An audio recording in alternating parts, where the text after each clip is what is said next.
This is enrichment,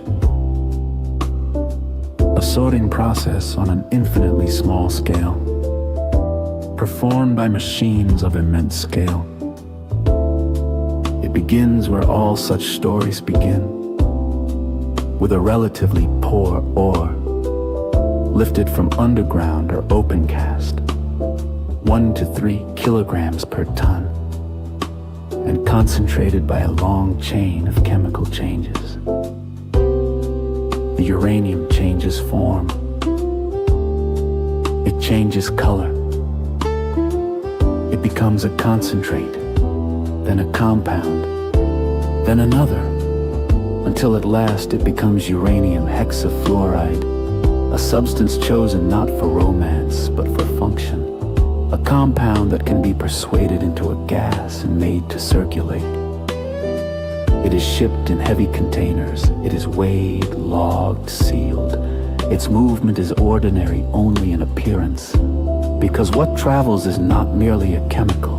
What travels is a responsibility, and the discipline required to keep it contained. Natural uranium contains 2 isotopes. One is rare.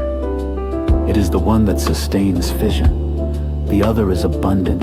It is the one that fills the remainder to build fuel for light water reactors.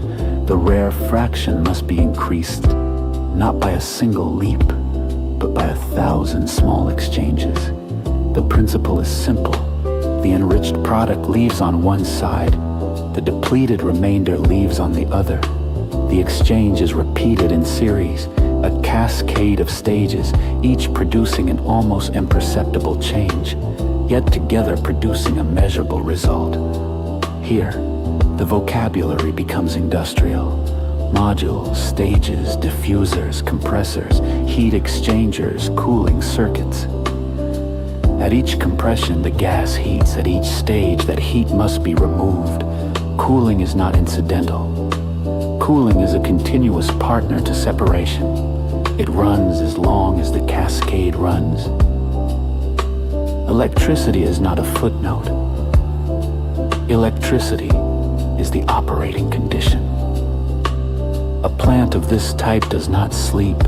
It draws power continuously to move gas, to compress, to cool, to repeat, to repeat, to repeat. The scale is impressive, not as spectacle, but as necessity. Thousands of kilometers of barriers, halls arranged in groups, groups arranged in buildings, buildings arranged around the demands of flow, pressure, and maintenance. A group can be isolated. A stage can be serviced. The cascade is designed for continuity, and continuity has its cost, not only in megawatts, but in water, in heat, in access, in surveillance, in accounting, because every stage, every valve, every seal belongs to a system that must remain disciplined for the product to remain defined. At the far end, the enriched stream emerges, the same chemical as it entered, but with a different composition, a small increase in uranium-235 made large through repetition. On the other end, the depleted stream emerges. It is also defined by repetition. The more thoroughly one side is enriched, the more the other side is depleted. The depleted material is not an afterthought. It is a growing inventory. It has mass. It requires storage. It persists as a record of the exchange. It is not dramatic. It is simply there. And it accumulates. From enrichment, the product moves onward to fabrication.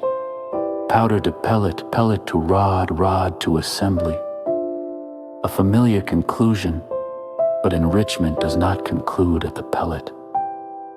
Because enrichment is a ladder. Its rungs are technical, but its consequences extend beyond technique. The same methods that produce reactor fuel define a pathway that must be governed, because the difference between rungs is not merely a number. It is a change in what the material can become. For that reason, enrichment is never merely chemistry. It is also policy. It is also custody. It is also verification. It is also the choir architecture of control. Who may enter, who may measure, who may seal, who may ship, who may account for every cylinder. This is not a flaw in the process. It is part of the process. The enrichment plant produces fuel, and at the same time, it produces obligations. Energy demands, cooling demands, security demands, inventory demands, and the requirement that the story remain orderly. Because the story must remain orderly for the enterprise to remain stable. At the end of the chain, the product appears simple.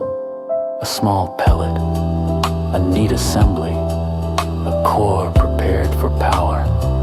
Behind it, an immense system continues to operate, quietly, precisely, and continuously turning small differences into large outcomes and turning large confidence into a permanent responsibility.